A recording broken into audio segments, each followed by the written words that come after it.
In the heart of the medieval landscape, where superstition and faith intertwined like the vines of ancient oaks, I, a mere stonemason, found myself standing amidst the echoes of despair. My name is Alaric, and I was just an ordinary craftsman in the year 1347. My skill with stone brought me to places both revered and reviled, but nothing could prepare me for the grim task I was about to undertake. The village square buzzed with rumors of an outbreak-dreaded leprosy spreading like wildfire. It was then that my lord summoned me, tasking me with erecting a formidable stone wall around the colony for the afflicted. The thought filled me with dread. Nevertheless, I needed the coin. I had mouths to feed my wife, and 2 children relied on my craft. As I laid each stone, the cries of the lepers pierced my heart. They were not just sufferers, they were mothers, fathers, children whose laughter once danced through the fields. I would often catch glimpses of the innocent faces of the little ones peering through the cracks in their confinement, longing for freedom. What had they done to deserve such a fate? Day by day, my hands grew calloused from the labor, but they also grew heavy with the weight of awareness. I heard their whispers of hope blend with the desolation around them. I often found myself torn between my need for work and their desperate humanity. The leper colony became a world that existed parallel to my own world I could see but not know. Each stone I placed became another barrier between us, a physical manifestation of my own fears. One fateful night, a storm racked the skies, and thunder rattled the very earth beneath my feet. In the chaos, I ventured too close to the colony, drawn by the sounds of laughter, angelic, innocent laughter of children playing in the rain. It was as if the storm had washed away my trepidation. I felt an inexplicable urge to join them, to momentarily forget my role as their builder and remember my own humanity. In that moment of weakness, as I danced in the rain with the children, I crossed an invisible line that would change my life forever. I lost myself in their joy, and for a fleeting moment the barriers of disease and stigma faded away. But when morning light broke, I awoke inside the very leper colony I had been assigned to confine. My body, my once proud hands, now covered with the signs of the illness. I had become what I had feared most. The world had shifted, and I was now part of their suffering, living behind the walls I had built. I entered the colony with dread in my heart, terrified of what awaited me, but I quickly realized that within these walls I was not alone. I had joined a community, bound by an unimaginable reality, where fear transformed into shared experience. Here, I learned the ravages of stigma. Not only did I endure the physical pain of the disease, but I also felt the shattering of my spirit. I became a source of compassion for my fellow inhabitants, sharing tales of the outside world, reminding them that they too were alive with dreams.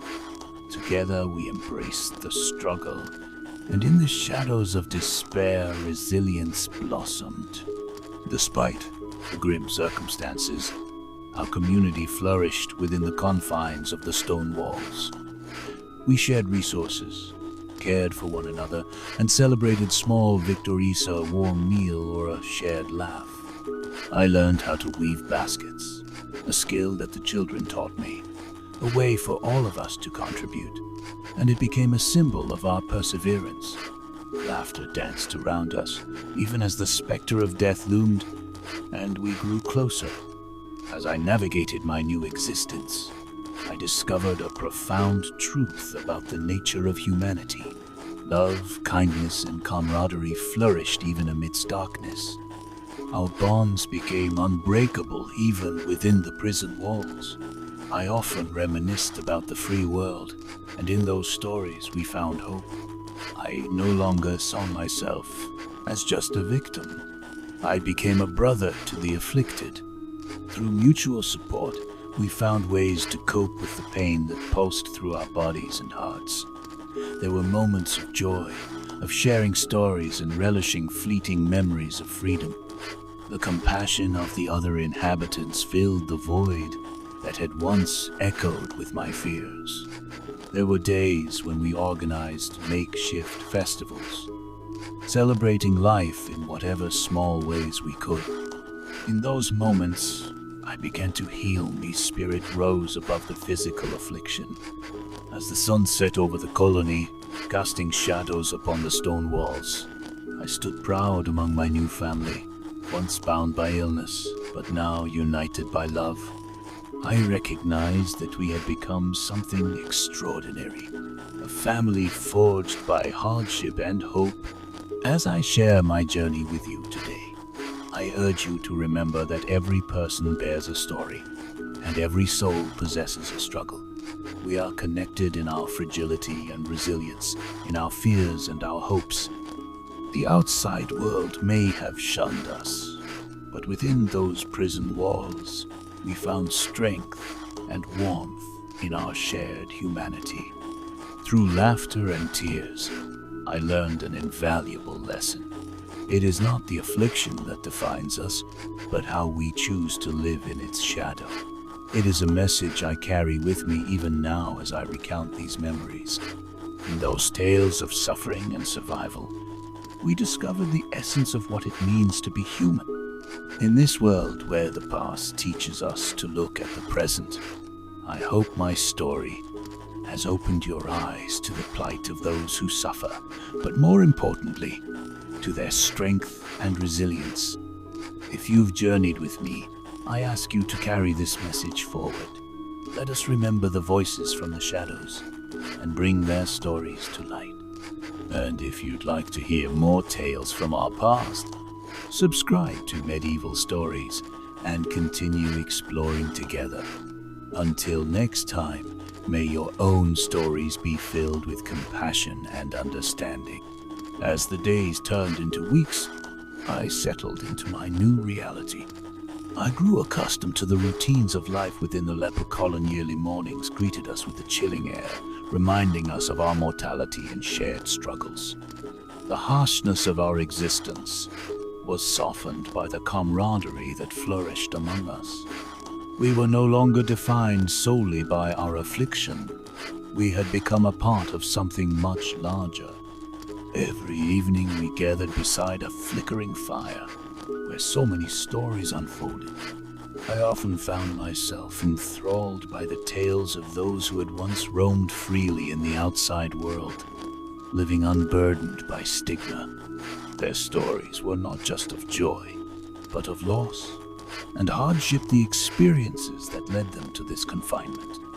Each narration acted as a balm for our collective wounds, weaving a communal tapestry of memory and emotion. The children, particularly, had a unique way of viewing the world. To them, our stone walls were not just barriers, they were castles in their imaginative realms. They spun dreams of grandeur, battles fought with dragons, and vast kingdoms where the sun never set. Their laughter would echo in the night, reminding us all of the vibrancy that life still possessed. It was these moments that held the power to lift our hearts, to cultivate that which we thought was lost. As my bond with the community deepened, I found myself drawn into the art of storytelling. I had always crafted with stone, but now I began to craft with words. I would recount tales not just from the world outside, but from myth and lore, drawing on my childhood memories to teach the children lessons hidden within those ancient stories. They would sit wide-eyed, spellbound by the adventures of knights, of quests for lost treasures, and of love that transcended even the most formidable obstacles. Yet, despite the warmth of community, the reality of our conditions could not be escaped. Some days, The ache of our disease felt heavier than others. There were nights when desperation threatened to overwhelm us. We lay awake, listening to the anguished cries of those who succumbed to their suffering. Grief became a common thread, weaving in and out of our collective experience, reminding us of the fragility of life. As I settled into a rhythm of acceptance, I began to wonder about my family outside the walls. How were my wife and children faring without me? My heart was heavy with anxiety, entwined with regret for leaving them with such a burden. The thought consumed me that my choice to venture into the colony turned a simple work mission into a life-altering sentence. I knew I could never return to them in the same way. Seasons changed, and as one winter approached, an unexpected visitor arrived, a wandering monk who had taken it upon himself to provide aid to our colony. His robes were tattered, yet his spirit radiated warmth and hope. With a kind smile and a soft voice, he welcomed the lepers with open arms, treating us not as outcasts, but as fellow children of God. He shared words of comfort and wisdom gleaned from his travels, reinforcing the notion that we were more than our disease. The monk brought with him the knowledge of herbal remedies, teaching us how to alleviate our suffering through nature. We began to understand our surroundings anew. The way the trees whispered secrets, the wildflowers exhibited unyielding beauty even among decay. We found purpose in tending to the land around us, cultivating what we could and sharing our bounty in celebration of life.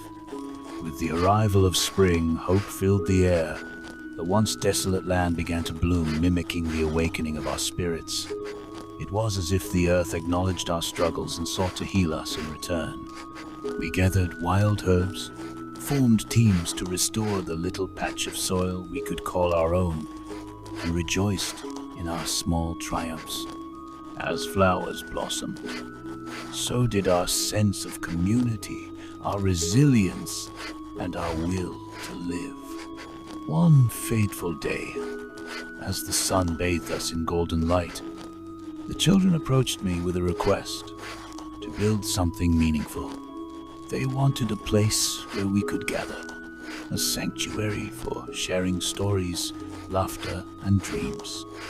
It ignited a fire within me, and fueled by newfound purpose, I resolved to make it happen, to craft a stone bench beneath an ancient oak tree, a site for our community to celebrate life, even in the face of death. As I chipped away at the stones, I invited those around me to join in. We worked side by side, bearing witness to each other's strengths and struggles. It became a labor of love, a manifestation of our shared spirit. Each stone bore the weight of our hopes and dreams, and as it took shape, our future felt brighter. The bench stood as a testament to our bond. It was a place where stories flowed freely, laughter mingled with the breeze, and life blossomed in defiance of the barriers that sought to contain us. It acted as a bridge connecting our wounded pasts with the possibilities of a hopeful future. The very act of building it taught us that we could create beauty from despair. As the seasons rolled on, my connection with the community deepened. I looked around and saw remarkable people, each one a warrior, fighting against the odds, defying the label of leper. Together, we nurtured a garden of dreams, watering our thoughts with love and cultivating compassion in the face of adversity. Life within the walls had transformed me. I had come to understand the value of life beyond the stigma, to realize that every moment counted, even in confinement. I yearned for my family, but in that yearning, I found a new family among those marked by love rather than judgment. And so, as I recount this tale, I hope it serves as a reminder of the strength we possess even in our darkest moments. We were brought together, bound by suffering, awakened by hope. As I look back on my journey, I see the monumental significance of the bonds forged in adversity and the tales we spun into something transformative.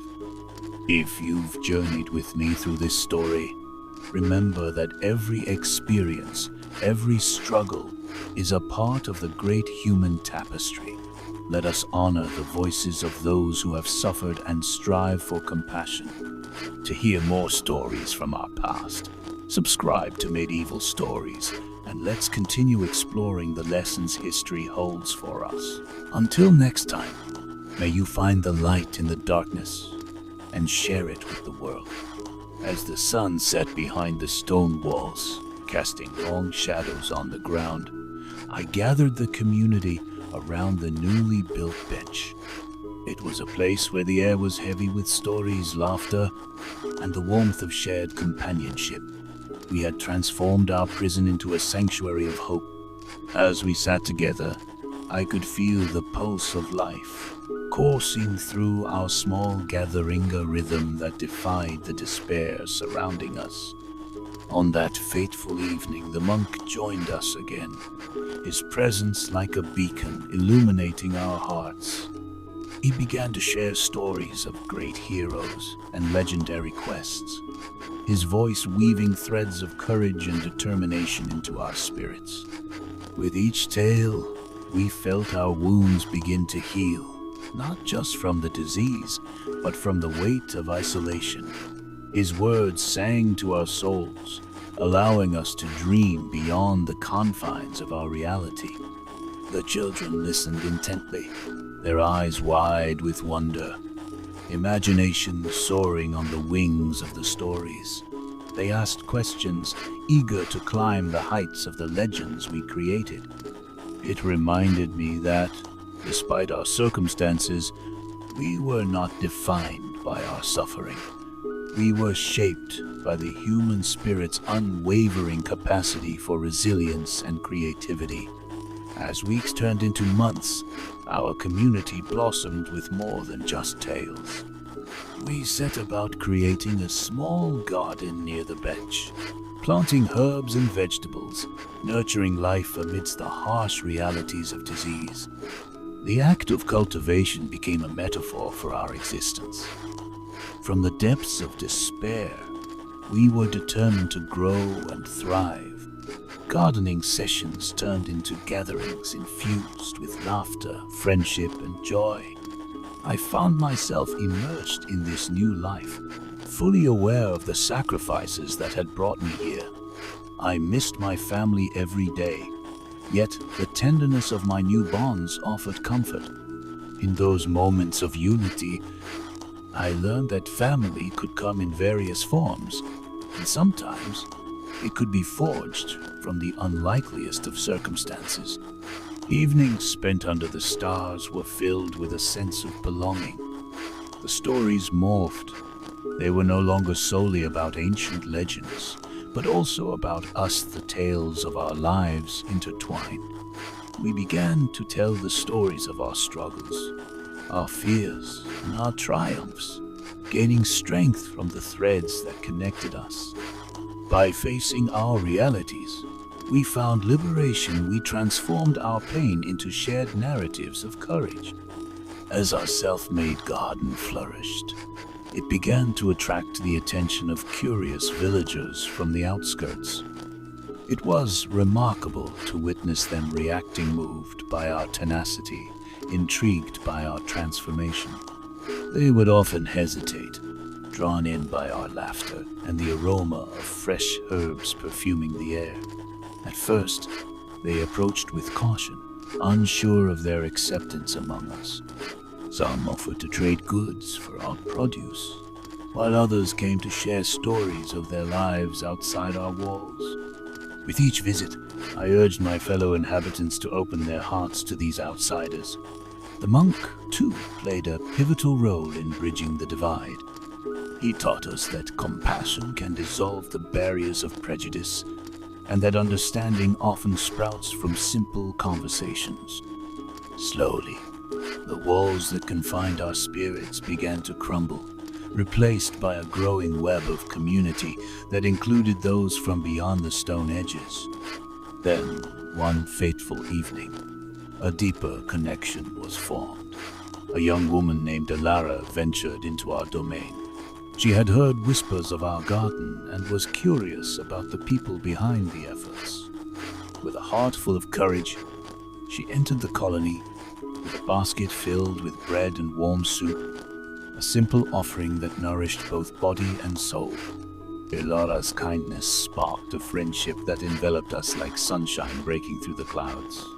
She often returned, not just with provisions for the body, but with stories and laughter that fed our spirits.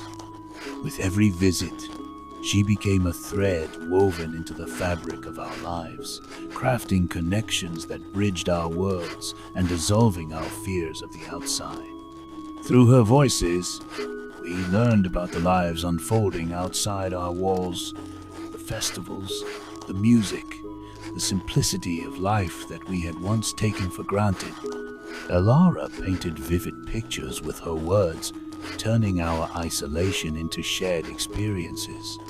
She reminded us of the beauty that existed beyond our perceptions, of a world that had not forgotten us.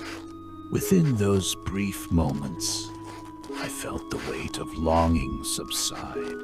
As she engaged with each member of our community, laughter echoed and hope filled the idle reminder that we had woven a tapestry vibrant enough to catch the eyes of the world beyond. But amidst our blossoming connections, I felt a stirring within me, a longing to honor the path that led me here, both for my family and my newfound kin. I decided to share my journey, my story of loss and love, of fear transformed into purpose. I gathered everyone as twilight descended, and under the stars, I recounted my tale. With each word, I poured out the essence of my journey, the struggles I faced, the sorrow of separation from my family, and my embrace of the life around me. As my story unfolded, the embers from our fire crackled in affirmation. Alaric listened intently, her eyes reflecting understanding and compassion. I could see hope shining afresh, and it encouraged each of us to share our own stories in turn. From that day on, we crafted a ritual gathering where we would sit beneath the stars and share our narratives. These sessions became a balm for our souls, a sacred space where we celebrated our courage and acknowledged our wounds. As seasons changed once more, our small community became a sanctuary, not just for those afflicted by leprosy, but for anyone who sought connection and understanding. Visitors came and went, drawn in by the stories that echoed through our walls. Our lives intertwined. We forged friendships that transcended barriers. My longing for my family remained, but so too did the warmth of my new family. With the passage of time, I came to realize that love, whether shared in a garden or through stories around a fire, always finds a way to captivate the heart. The camaraderie we cultivated in our little corner of the world opened my eyes to an undeniable truth. Every experience, good or bad, played a part in shaping who we are. Despite the isolation, we bloomed amidst the darkness, creating something beautiful from the remnants of pain. If you've journeyed with me through this story, I hope it reminds you of the profound connections that can emerge even in the bleakest of circumstances. The stories we share echo throughout time, connecting us in ways that remind us of our shared humanity. Join me in celebrating these voices, honoring the resilience within us all. If you wish to continue exploring the intricate tapestries of our past, subscribe to Medieval Stories, and let's uncover the many journeys of those who came before us as we carry the torch of their legacies into a brighter future. As we continue to gather and share our stories, the atmosphere in the colony shifted. It became a living testament to the power of community and resilience. Our walls bore witness to laughter and tears, to hope and healing. Every word shared transformed the space, turning it from a mere shelter into a true home. The children, once confined by the stigmas of disease, began to laugh freely, knowing that their voices mattered and their dreams were safe within our embrace. One day, Lara arrived bearing exciting news. The village was organizing a festival and had invited us to participate. At first, disbelief washed over us. Such an invitation felt impossible, like a dream born from fantasy.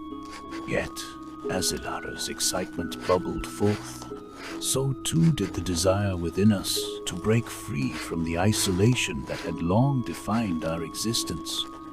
Nervously, we discussed the idea of attending. I felt a mix of fear and exhilaration. The thought of stepping into the world I had once inhabited, mingling with those who had shunned us, ignited a longing deep within. We collectively decided that we would take this leap together. Preparation for the festival began in earnest. Our little garden flourished, and we harvested all we could: herbs, fresh vegetables, and vibrant flowers. We worked together, crafting colorful banners and decorations, hands united in creativity and anticipation. As the days passed, the excitement grew, transforming our humble colony into a buzzing hive of activity that radiated hope.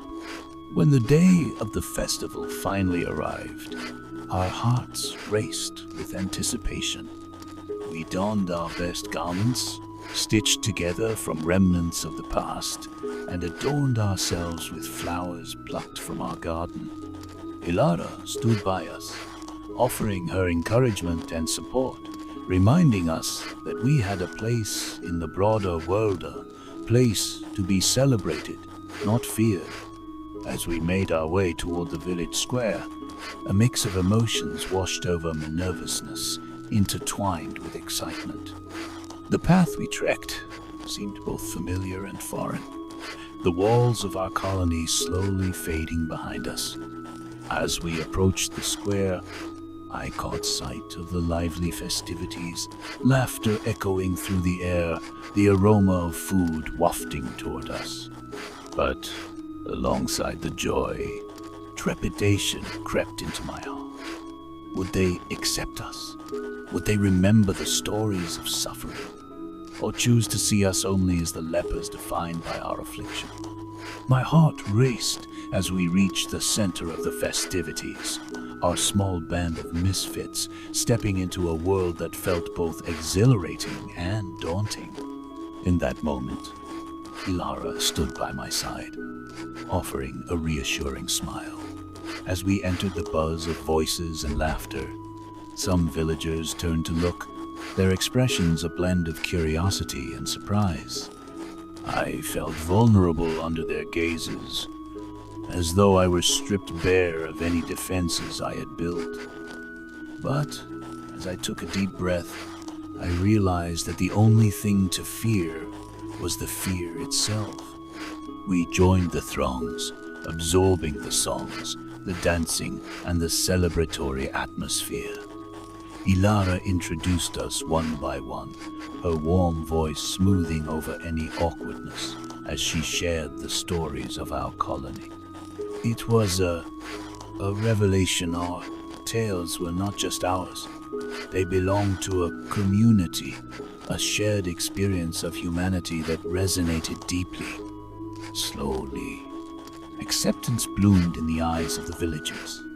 They approached us, welcomed us into their circles, and shared their own stories in return. It was a moment of profound connection, a beautiful tapestry woven with threads of understanding that began to unfold around us. The festival hall buzzed with life, laughter, and vibrant colors as we engaged in games and activities. We danced together, and the once impenetrable divide began to blur. For the first time in an age, I felt a sense of belonging that transcended labels. I was not just a stonemason.